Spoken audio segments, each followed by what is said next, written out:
கிறிஸ்துவுக்குள் அன்பானவர்களே, நம்முடைய ஆண்டவரும் இரட்சகருமான இயேசு கிறிஸ்துவின் வல்லமையான நாமத்தில் உங்களை வாழ்த்தி வரவேற்கிறோம்.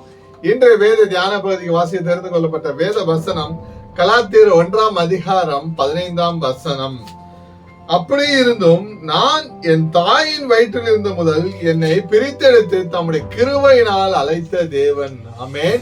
கிறிஸ்துவுக்குள் பிரியமானவர்களே, வசனத்தில் பவுல் தன்னை பற்றி வசனத்தில் குறிப்பிடுகிறார்.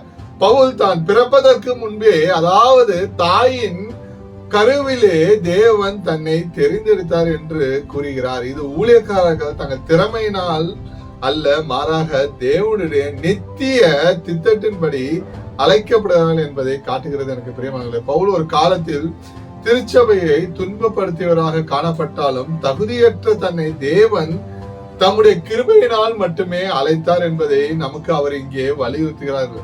ஆமென். உலக போக்கிலிருந்து ஒரு குறிப்பிட்ட நோக்கமான புறஜாதிகளுக்கு நற்செய்தி அறிவிக்க தேவன் அவரை பிரித்தெடுத்தார். பவுல் தனது அப்போஸ்தல அதிகாரம் மனிதர்களால் வந்ததல்ல, மாறாக தேவன் தாமே தம்முடைய கிருபையினால் தன்னை முன்கூட்டியே திட்டமிட்டு தெரிந்தெடுத்தார். ஆமென். தேவன் நம் ஒவ்வொருவருக்கும் ஒரு நோக்கத்தை வைத்துள்ளார். எனக்கு பிரியமானவர்களே, நமது கடந்த கால செயல்களை பார்க்காமல் தமது கிருபையினால் நம்மை அழைக்கிறார்.